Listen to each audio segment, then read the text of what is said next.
जा रहा था तो अनुपमा ने रोक दिया था हाथ पकड़ के वनराज का। और फिर वनराज बोलता है तुम मेरे शब्दों पे यकीन करो या ना करो, लेकिन इस सिंदूर पे विश्वास करना ही पड़ेगा। इसलिए तुम्हारी मांग में सिंदूर भर के मैं फिर से एक नई शुरुआत करना चाहता हूँ, फिर से तुम्हारा होना चाहता हूँ, फिर से तुम्हारा पति बनना चाहता हूँ मैं। अनुपमा बोलती है शादी की 25वीं सालगिरह पे भी आपने मेरी मांग में सिंदूर भरा था भगवान के सामने। उसके थोड़ी देर बाद क्या हुआ आपको याद हो ना हो, मुझे याद है। वनराज बोलता है मैं जानता हूँ मुझसे बहुत बड़ी गलती हुई है, इतनी बड़ी गलती जिसे माफ़ नहीं किया जा सकता, पर सज़ा तो दी जा सकती है ना, क्योंकि सज़ा उसे दी जाती है जिस पे आपका हक हो। पिछले 25 सालों में मैंने 25,000 गलतियाँ की होगी।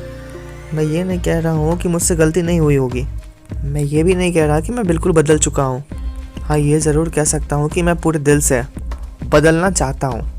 मैं चाहता हूँ कि अब मुझसे कोई गलती ना हो। अनुपमा बोलती है कि गलती वो होती है जो अनजाने में की गई हो। आप तो जो कुछ भी करते हैं सोच समझकर जानबूझकर करते हैं। वरनाज बोलता है उस समय जो मैंने सोचा, जो मैंने समझा, उससे मुझे लगा कि जब मैंने घर छोड़ा तो वो सही था। मुझे ये नहीं पता था कि मैं घर के साथ साथ अपना परिवार भी छोड़ रहा हूँ। अब मैं घर लौट आया हूँ, बस अपने परिवार के पास वापस लौटना चाहता हूँ, फिर से तुम्हारा पति बनना चाहता हूँ। अनुपमा बोलती है तुसु के पापा, और फिर चुप हो जाती है। अनुपमा बोलती है मैं आज तक आपको तुसु के पापा ही कहते आई हूँ, पर अब आप बस तुसु के पापा ही रह गए हैं। इसके अलावा हमारे बीच ना कोई रिश्ता है ना हो सकता है। आप पहले मुझसे परेशान थे इसलिए काव्या के पास गए, अब काव्या से परेशान है तो मेरे पास आना चाहते हैं। पहले आपने मेरे प्यार को सेवा समझ लिया था, अब सेवा को प्यार समझ रहे हैं। मैं बाबूजी बच्चों से आपका रिश्ता टूटने नहीं दूंगी और अपने से रिश्ता जोड़ने नहीं दूंगी। वनराज बोलता है मैंने बेटे से बाप तक का सफ़र तुम्हारे साथ तय किया है अनुपमा, और अब मैं रिश्ते के सफ़र को आगे बढ़ाना चाहता हूँ। और सबसे बड़ी बात यह कि रिश्तों का सफ़र तुम्हारे साथ तय करना चाहता हूँ मैं। पहले मैं तुम्हारा सहारा था और अब मैं तुम में अपना सहारा ढूंढ रहा हूँ। प्लीज़ मुझे अपने साथ चलने दो। अनुपमा बोलती है साथ वो चलते हैं जिनका रास्ता एक हो। अब जब तक लौट कर आए तब तक हम लोग के रास्ते बदल चुके थे। वनराज बोलता है सब कुछ फिर से एक ही सेकंड में बदल सकता है, लोग भी रास्ते भी। अनुपमा बोलती है बदल सकते हैं पर बदलने नहीं चाहिए। इंसान और मौसम में थोड़ा तो फ़र्क रहने दीजिए। वनराज बोलता है मैं सचमुच बदल चुका हूँ अनु, तुम्हारा दिल टूटा था, मेरा गुरूर भी टूटा था। हम दोनों टूटी हुई चूड़ी के वो टुकड़े हैं जो एक दूसरे से मिलके ही पूरे हो सकते हैं। अनुपमा बोलती है टूटी हुई चूड़ी के दो टुकड़ों को एक साथ रखा जा सकता है पर जोड़ा नहीं जा सकता। और टूटी तो एक ही चूड़ी थी, दूसरी ने कलाई बदल ली। किसी और की कलाई से चुराकर चूड़ी नहीं पहनी जाती। इधर नंदनी रो रही होती है। समर आता है नंदनी के पास और नंदनी को पीछे से हक करता है और बोलता है sorry Nandu, I am really very sorry. फिर नंदनी को अपने तरफ घुमाता है और बोलता है थोड़ा नाराज़ तुम हो तो थोड़ा नाराज़ मैं भी हूँ।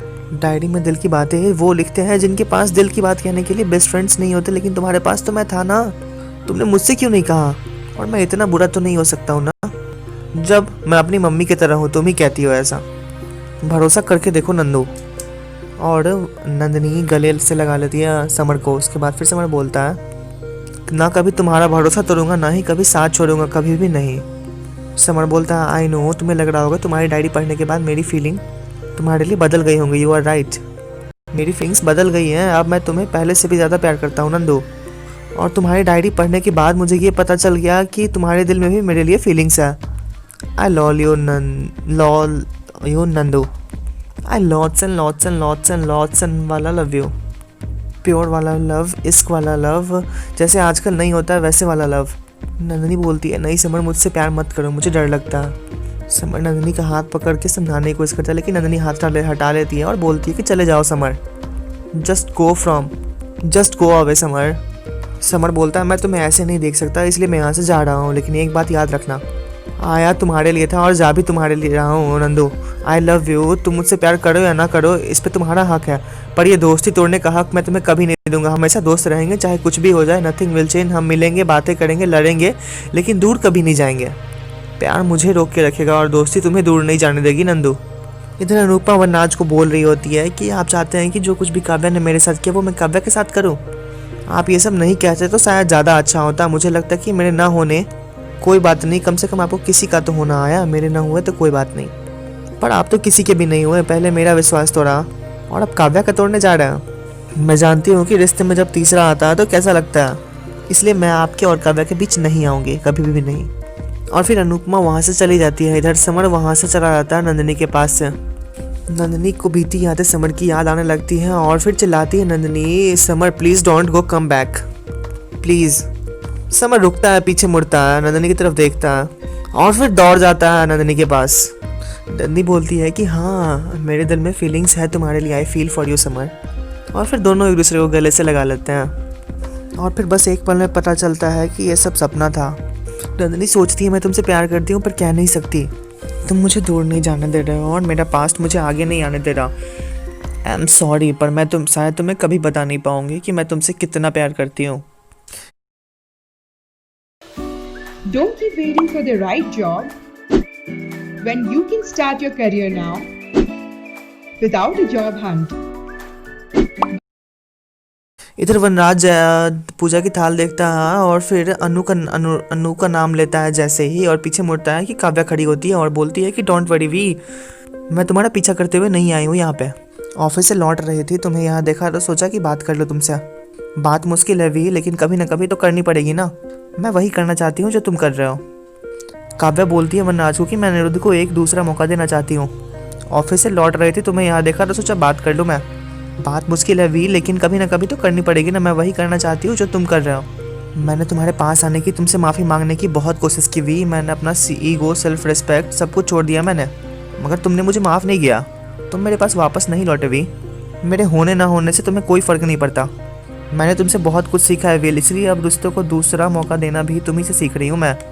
वी, हम दोनों बहुत लकी हैं, तुम्हारे पास तुम्हारी फैमिली है जो तुम्हें एक्सेप्ट कर चुके हैं, और अनुपमा भी इतनी अच्छी है कि वो भी तुम्हें एक्सेप्ट कर ही लेगी।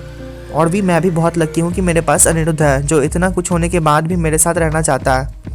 हमारी कहानी उन दोनों को दर्द देने के साथ शुरू हुई थी, इसलिए शायद पूरी नहीं हो सकी। मैं आज जा रही हूँ वी, तुम्हारी गली से भी और तुम्हारी ज़िंदगी से भी। जो कुछ भी मैंने किया उसके लिए सॉरी, और जो कुछ तुमने किया उसके लिए थैंक यू। भगवान करे तुम और अनुपमा और मैं और अनिरुद्ध हमेशा खुश रहें। और फिर काव्या वहाँ से चली जाती है। इधर पाखी अपने फ्रेंड की स्टोरी सुनती है और सोचती है, फ़ोन पे बता रही होती है उसकी फ्रेंड कि उसके मम्मी पापा भी अलग हुए थे और फिर एक हो गए। और पाखी सोचती है कि मेरे मम्मी पापा भी एक हो जाए, काश, आई होप। इधर बा बोल रही होती है अनुपमा को कि वो मैदे की कटोरी की शक्ल नहीं देखनी है मुझे, इसलिए दरवाज़ा मैंने बंद करके रखा है। और वनराज कहाँ है, वो भी तो तेरे पीछे पीछे मंदिर गया था ना। अनुपमा बोलती है पता नहीं बा, आना जाना सब उनकी मर्जी है। बा बोलती है आजकल सिर्फ मर्जी सिर्फ तेरी चलती है, एहसास यहाँ बोले जा रही है पर तुझे सिर्फ तेरे मन की करनी है। इधर काव्या अपना सामान पैक कर रही होती है। वनराज काव्या और अनुपमा के घर के बीच में रोड पे खड़ा होता है। अनुपमा के घर का डोर बेल बजता है। बा बोलती है वनराज आ गया, जा अब दरवाज़ा खोल। बा बोलती है दरवाज़ा खोल रही है, मैं जाऊँ उठ के। इधर काव्या भी अपना डोर खोलने के लिए जाती है और अनुपमा भी अपना डोर खोलने के लिए जाती है। दोनों का डोर एक साथ खुलता है और फिर वनराज काव्या के डोर पे खड़ा होता है। अनुपमा ये देखती है। अनुपमा ये भी देखती है कि वनराज काव्या के घर के अंदर जा रहा है। वनराज की नज़रें दरवाज़ा बंद करते टाइम अनुपमा में पड़ती है, लेकिन अनुपमा दरवाज़ा बंद कर देती है अपना, और फिर वनराज भी डोर बंद कर लेता है और अंदर चला जाता है काव्या के घर के। इधर नंदिनी आती है, अपने घर को समर बैठा होता है वहाँ पे और बोलता है कि मैं तुम्हें दोस्ती तोड़ने कहा, मैंने बोला था ना कि बिल्कुल भी नहीं।